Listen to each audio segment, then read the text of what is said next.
Let's make a bowl out of it.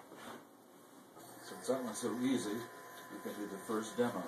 What's the next part is what you want to do, is find this center of the spinning clay. You do that. There's a number of different ways to do it. Some potters like to use their thumbs. I like to use my finger. I stay with the clay.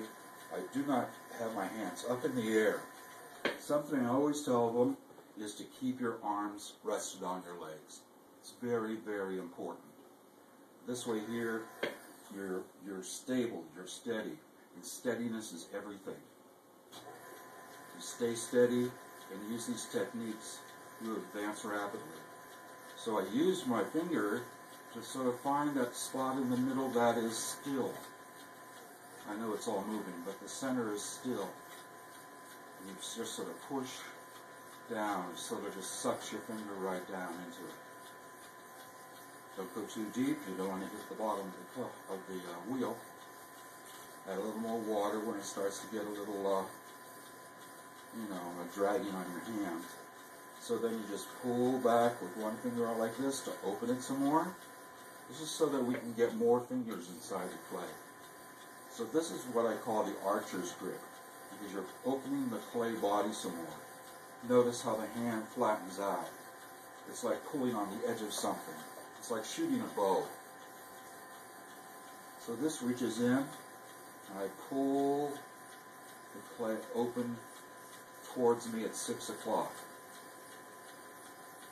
I just moved it on my arm, resting on my leg like this. I did not lift my shoulder or anything. Just the amount of play given on my arm, pressing on my shoulder. Pressing on my thigh. I didn't come quite as well prepared. Anyway, next thing is to sort of compress the bottom.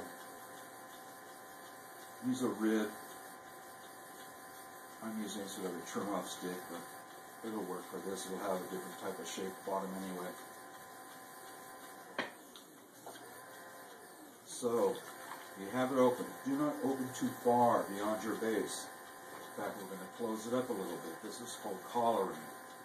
And you're pushing out sort of basically the four corners of the clay. The clay can always go out. It always wants to expand. But you got to keep it from not expanding. So next to clay is throwing, or what's actually happening is that you're making two pressure points of pressure, one on the outside, one on the inside, and the clay gets bigger. I'll demonstrate that again. I'll push it all back down. This is not part of the process. You don't push your clay back down. But you've opened the clay, and we're ready now to do the actual throwing of the clay. If it's open a little off center, just take it in your hands, hold it, apply a little pressure, inside out, and steady it back up again. This is what I call the C grip, because it looks like a C. And your left hand is always going to be on the inside of the pot, and the right hand will be on the outside of the pot. But at first, we just start with one hand to keep things simple. I want to keep it as simple as possible because there are so many steps for you to remember that it takes a while. It takes a while.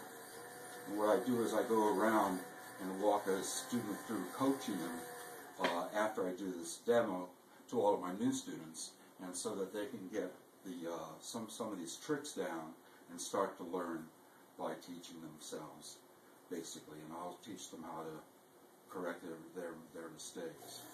But what is happening here is that it's a C grip. You're using this hand as a tool. The hand is taut, as if you're hanging onto a hammer.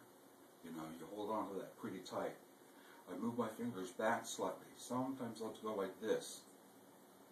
And the thumb itself, make it turn in. So it's touching, like this. This is the only part moving, right in here. Like that.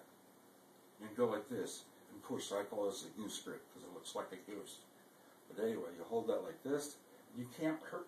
You can't make it hurt. Go like this though. Take your C grip. push down and out. Feel all the power you have, the pressure power, and see how you can release it very gently and hold it very gently on your wrist. Because now the clay needs more sensitivity. So what I do, arms on your legs. Just get used to resting your arms on your legs. This keeps you nice and stable. So I'm taking my two fingers like this, making them all into a C, because it looks like a C. So we call it the C grip. And it opens and closes between here.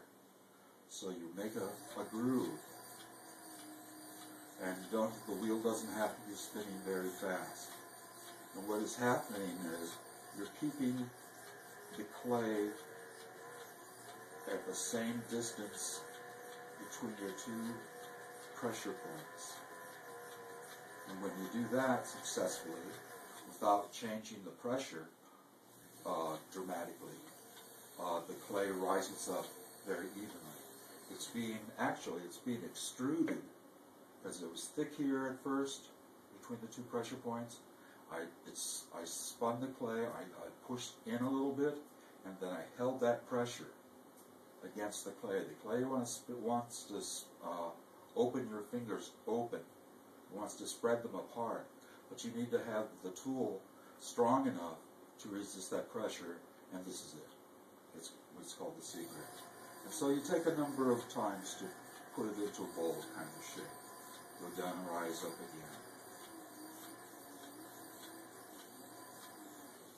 Keep it wet. Use the C grip to take care of the edge. C grip comes in handy for everything. We use it all the time. Now we're getting to a point